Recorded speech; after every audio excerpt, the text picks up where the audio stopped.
Hello mga palanggeng! Welcome back sa atong channel. Merry Christmas and of course, Happy New Year! Happy 2020!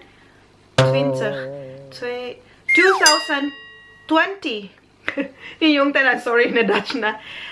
For today's video, I created this simple look right here nga gamit ang mga items sa Careline. So basically, mga bagong makeup nga locally available and napalit sa Pinas na ako, and then I thought nga nindot siya nga gamiton for this video. Kay ganahan man mo watch og video nga affordable nga makeup, and syempre para sad nako is mas ganahan ko og mga makeup nga mas afford and of course dali sad gamiton. And yeah, if excited mo makahibaw sa mga items nga akong gigamit for this look, then just keep on watching.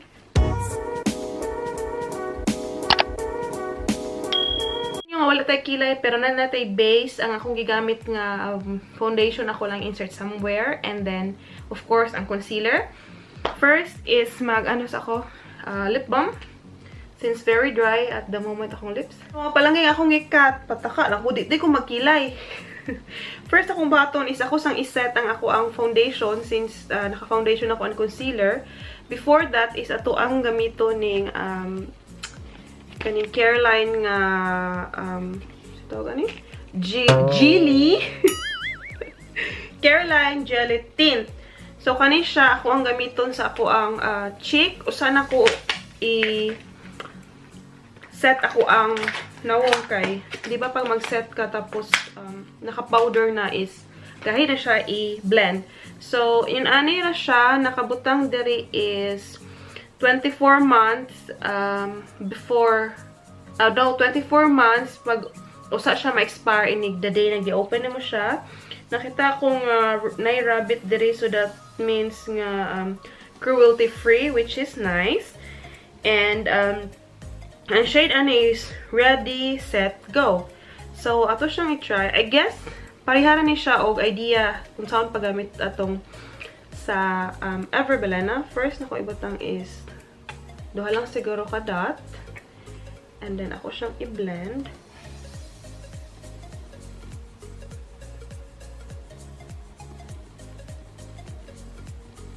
Hindi lang na ako daghanon kay dili mo ko malakaw. I mean, diri ako for the video lang ba. So, morning first na layer, ako lang siyang i-blend gamit akong kamot. And then, sa pikas, makita ninyo nga kanina na shade, na na color, and then kanina wala pa. Makita niyo yung difference.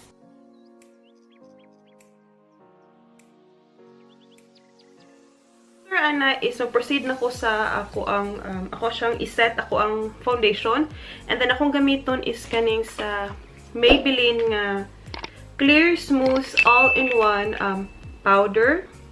So mura siya mini powder foundation nakabutang. Tapos akong shade nga gikuha ani is honey.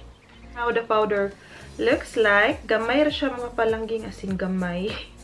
Tapos, nakabutang dere, naka-embed na Maybelline, Choo, blah, blah, blah.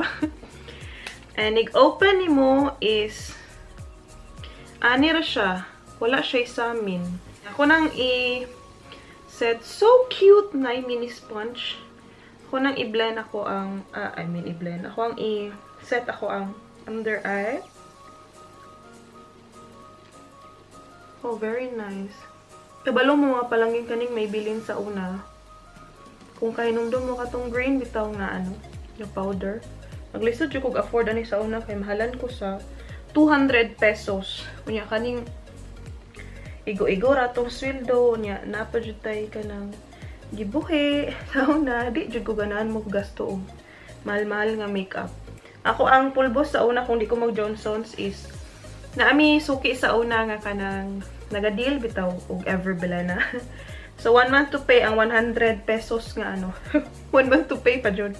Nga na ko ka, you know, dili na ko kaya i-spend akong kwarta nga biski ganahan ko sa ako nag-makeup pa. So the moment nga naabot ko diri murag na deprive by sa tong term na nga because di ko ka-afford sa una ba, and then karon medyo naa naman gamay, makaluag man gamay is every time makita ko, o ganahan ko, tapos, especially diri is daghan og sale, then, that's the time nga, mupalit jud ko, di na nako hunahunahon nga, kailangan ba din ako, or, basta kay ganahan ko ng tanaws makeup.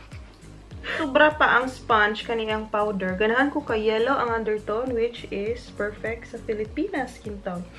After mo na dyan atong kilay. Ako na dyan tinunod-on akong kilay. Gamiton ako katong better than basic nga pangkilay sa Careline. Di lang na ako ipakita I guess unsaon ako pag-shape ako ipakita, pero the rest ako na lang kiningkoy i-fast forward ba? Para dali lang ta sa tong video. So what I normally do, I said na akong gina-brush up akong kilay. Nagani daghan tuba akong kilay at the moment. Brush up akong kilay. And then, magkilay ko. Sometimes, magsugod ko sa end. Sometimes, dere.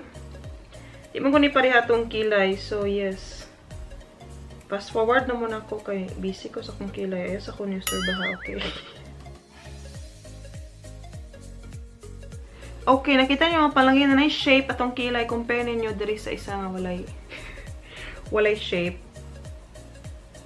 Tas ra ko ra siyang drawing pagamay kay yanan ko plakado akong kilay basta magkilay ko. Nagkilay naman lang ka, okay? Plakado na lang na. Tapos ako ra siyang blend. Iwason sa ako ni isa kilay na ko mga palanggeng kay para mahumanata. Kay mo-proceed na dahil to sa contour nga which I am so excited kay first time na ko mo gamit ani. So, I will be back. Okay, kilay on flick na ta mga palanggeng. Inikahuman ani is mag-contour ko which is the exciting part. Careline contour stick. And then, I've heard so many good things about this product. Ingon sila nindot as contour.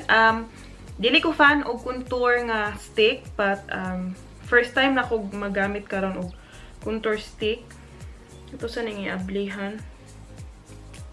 Contour ani siya tapos inigtanggal nimo is ani taman ang product nga imuhang makuha ato sa kanon. Mao ni ang product nga naa siya.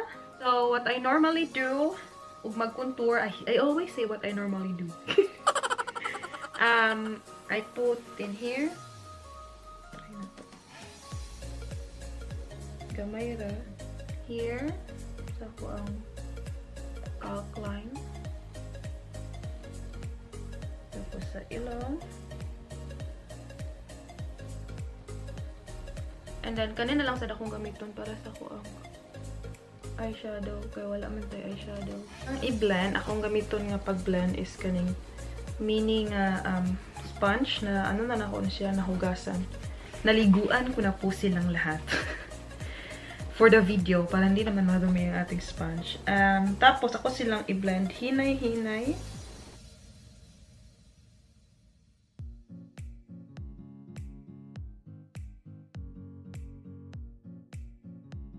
Tapos nata sa itong contour mga palanggeng nga wala ko nagkadimaong.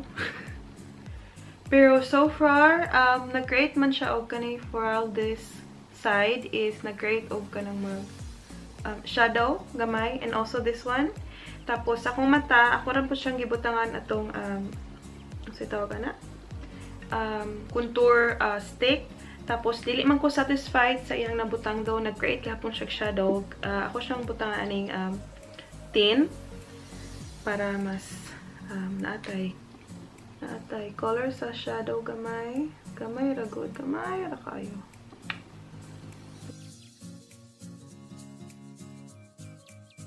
Nata sa ato ang kilay. Sunod na is mag-curl lang ko sa akong lashes and then I'll do it off-cam kaya wala man ko yung mascara nga napalit sa Careline sad. So, gamito na ako ang kagaling mascara and I'll be back. Okay, since tapos naman ta sa ato ang face, atong kilay, o akong lashes, proceed ta sa lips. So, akong gamiton sa lips is the same tint trapod kaning gelatin. Ako ra siyang ibutang sa akong paman siguro yung lip balm. Oh, wala na. Dry na ang lip balm. Grabe ka dry sa akong ilong. Mga palanggeng kung kakita lang mo in person. As in.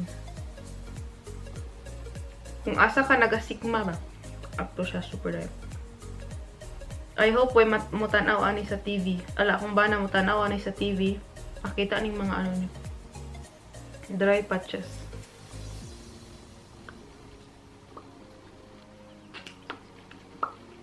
Ana. Just ako ra siyang panang sponge para may gradient effect.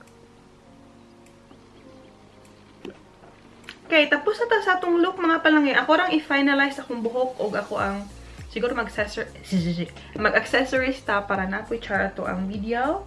And then, I'll be back.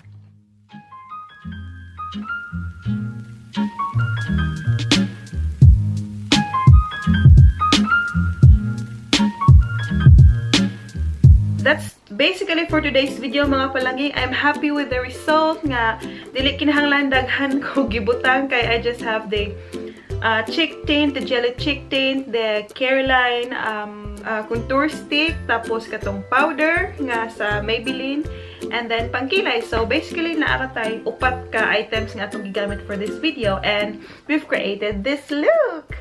And I'm so happy kanang para sa ninyo nga ganahan ra og affordable nga mga items, pwede siguro ninyo sudayan ang mga items sa Careline. Kay if mag-start pa ta sa makeup, basically yung akong advice is start sa kung unsay afford ninyo. Dili kung unsay giingon ni YouTuber nga kaninin doon tapos wala kay, you know, pasabot na mo. Kabaw na mo sa akong pasabot. So start una sa pinaka-basic, sa of course, sa ma-afford sa inyong bulsa. And that's it mga palanggeng. Thank you so much for watching this video. And I would like to do shout out kay Chris Little, si Malangsky, ako ang beloved friend nga naa sa Cebu.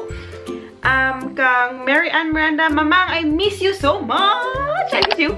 Kang Aljin, tapos, kasi man akong shout out. Maura masigaw to. Maura mo to yung ganahan mo tanaw ni nga video. That's it for today's video mga palanggeng. Hi kayo, salamat. Ayo-ayo mo. Og I hope to see you in my next one. Ayaw rin kalimot, subscribe sa mo ha. Bye!